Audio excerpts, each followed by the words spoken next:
HOA sold Black Man's ranch.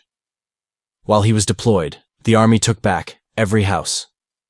Imagine serving your country overseas, trusting that the home you built and the land your family worked for generations would be waiting when you returned. But when a Black Army sergeant came back from deployment, he found that his ranch was gone, not stolen by thieves in the night, but sold out from under him by the very people meant to protect the neighborhood. What followed was a battle that shook the entire HOA, exposed deep-rooted racism, and ended with the army delivering justice in a way no one expected. Staff Sergeant Marcus Daniels was a decorated soldier with over a decade of service. He grew up on the same Texas ranch his grandfather purchased after World War II, a rare piece of land in an area where Black families often faced discrimination in housing. The ranch wasn't just property, it was heritage, pride, and sacrifice all bound into one. When Marcus enlisted, he made sure everything was in order before deployments. His mortgage was paid off, taxes were current, and he had a neighbor watching over the property. Yet he always knew his race and his success drew the wrong kind of attention in a community dominated by a powerful HOA board. This HOA wasn't just strict about fences or mailboxes. It was notorious for pushing out families they didn't like. Marcus had heard whispers before he left. Board members suggesting his property was too much land for one man, or that it would be better used for development. He brushed it off, believing that his service to the country earned him at least the respect of fairness. While Marcus was stationed overseas, serving in one of the harshest deployments of his career, the HOA quietly took action. They claimed unpaid dues Marcus had proof he paid before leaving. In a series of closed-door meetings, the board voted to foreclose on his ranch. By the time the paperwork hit the county office, developers were already circling. His family's ranch, valued in the millions, was auctioned off for pennies. Marcus had no idea. He was thousands of miles away, defending a flag under which his own rights were being stripped back home. When Marcus finally returned, sunburned and battle-weary, all he wanted was to sit on his porch and watch the Texas sunset. Instead, he found strangers' trucks parked in his driveway. The mailbox had a new name. His belongings had been hauled off without notice, and a sign hung on the gate that read, "Private property, no trespassing." At first, Marcus thought it was some mistake. But when he confronted the HOA president, a smug man in a pressed suit, he was told the land was no longer his. The man barely hid his satisfaction as he explained that the HOA had legally repossessed the property while Marcus was gone. The weight of the betrayal crushed him. Marcus had fought for freedom abroad, only to return to find his own freedom violated at home. He dug through every record, every payment, every email. His proof was clear. He had never missed a single HOA fee. This wasn't negligence. This was targeted theft, and it was racial. Neighbors whispered about what had really happened. Some admitted they had heard board members make comments about how a Black man didn't belong on the nicest property in town. Others revealed that developers had pressured the HOA with promises of kickbacks if the land could be freed up. The more Marcus learned, the clearer it became. His family's legacy had been stolen not by accident, but by design. Marcus filed complaints. He hired a lawyer. He contacted local officials. But everywhere he turned, doors closed in his face.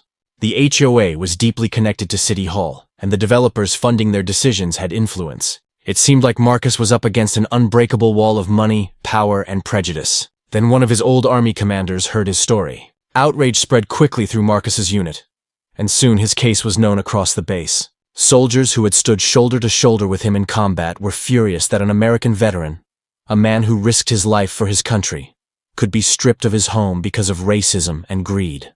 The army had its own lawyers, its own investigators, and its own reach. And when they discovered the foreclosure was illegal, fraudulent, and racially motivated, they didn't just step in quietly. They moved with precision, the way only the military can. The showdown came in a way the HOA never expected.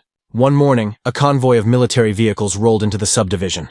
It wasn't a raid, but it was unmistakably official. Army lawyers, federal investigators, and military police began knocking on doors, armed with stacks of evidence.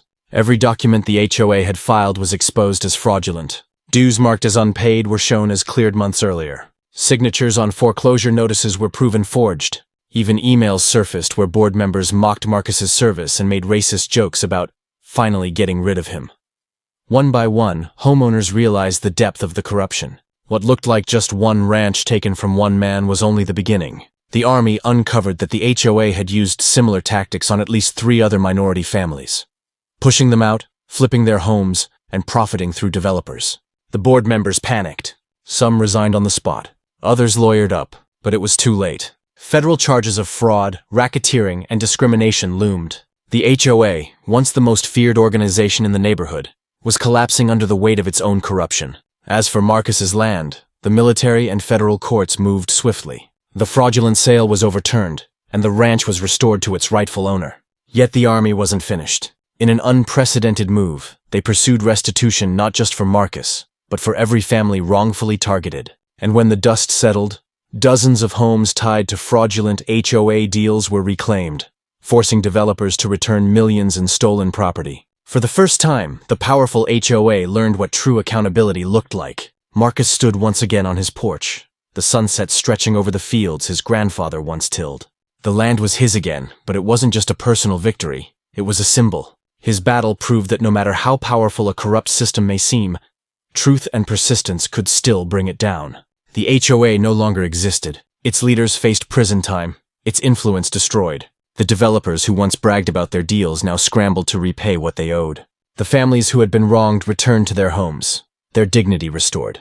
But Marcus knew the scars ran deeper than land or houses. This wasn't just about property rights. It was about the reality that racism, even in the places meant to feel safest, still had the power to strip people of everything they'd worked for. His story became a rallying cry, picked up by local news and shared across the country. Veterans groups praised him for standing tall not just in combat zones, but in the fight for justice at home. Civil rights organizations held up his case as proof of how systemic racism still thrived in modern America. And ordinary people, homeowners, neighbors, families, began asking harder questions about the unchecked power of HOAs. Marcus never wanted to be a symbol. He only wanted what was his. But as he looked out across his land, he realized his struggle had exposed a truth bigger than himself.